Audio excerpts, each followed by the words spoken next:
No, ravnokar ste v kadru videli stojoči dvonadstropni potniški vlak Slovenskih železnic. Teh tirih, ki jih vidite, ki so neurejeni, neočiščeni in tudi lahko dostopni z ene in druge strani. Torej, milo rečeno, nevarni. Hitrost tega vlaka ni bila posebna. In zakaj to omenjamo? Namreč, nekaj dni nazaj so avstrijske železnice obvestile Slovenske železnice, da žal ne bodo več mogle prenašati zamud, ki jih ustvarjajo slovenski potniški vlaki, ki so doslej povezovali naše glavno mesto z glavnim avstrijskim mestom, torej Dunajem. No, če pogledamo stvari nekoliko globje, moramo reči, da se res nekaj premika, vendar prepočasi. V zadnjih 30 letih, vidite, še vedno lahko prikazujemo ta kader, ki zagotovo sramoti razvoj hitrih povezovalnih tirov in seveda tudi tirov, ki omogočajo hitrejši prevoz potnikov in blaga po slovenskih tirih. Zanimivo je, da smo nedavno, bolj rečeno 14. junija letos, podpisali pogodbo z podjetjem Stadler, in sicer o nakupu 20 novih kompozicij potniških vlakov, eno takih, kot ste jih videli zdaj v tem kadru. To pa nas bo stalo, ne boste verjeli, 150 milijonov evrov. Če upoštevamo sedaj omenjeno zadrego z Avstrijci, bomo lahko s temi vlaki vozili le po Sloveniji in seveda lahko se bomo vozili po Balkanu. Res je, da na Balkanu mirno in z veseljem sprejmejo takšne vlake, ker oni tudi sami nimajo bistveno boljših, imam boljših zagotovni. Ampak jih ne motijo naše zamude in naše železničarje ne motijo njihove zamude. Torej, lahko mirno sodelujemo naprej, kot smo sodelovali pred letom 1991.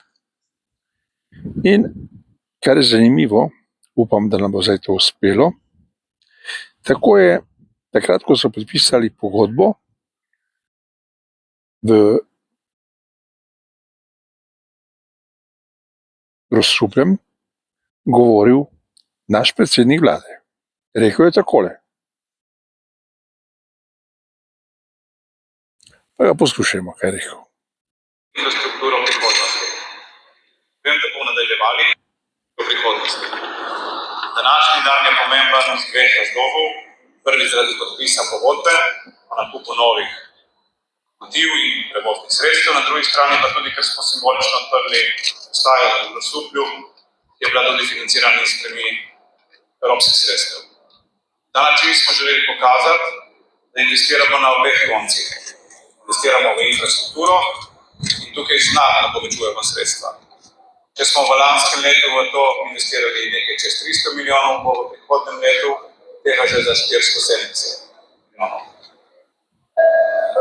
Pravzaprav v letošnjem letu. Se bom popravil, bo še enkrat, ker je pomembno. Če smo v letu 2022 investirali 300 milijonov, bomo v letošnjem letu investirali za 470. Ravno ta skok v investicijah je tisti, ki pripelje včasih tudi do kakšne zamude. Zaradi tega, ker ta denar naložen v infrastrukturo prihodnosti. Vem, da bomo nadaljevali in s tem tempom investicij še naprej poskušali dvigniti kakovost prevoza po železniških tirih.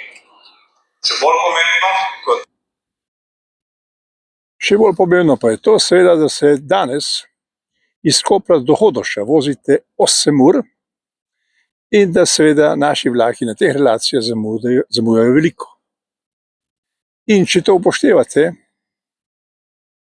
da rabimo za 300 in nekaj kilometrov 8 ur, je to dokaz, da železnice saj v tem trenutku nimajo v Sloveniji nikakršne prihodnosti.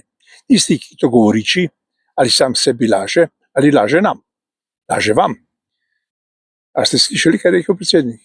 500 in 470 milijonov, to je skoraj milijarda, bomo vložili v to. Zdaj pogledajte, kje smo. Tukaj.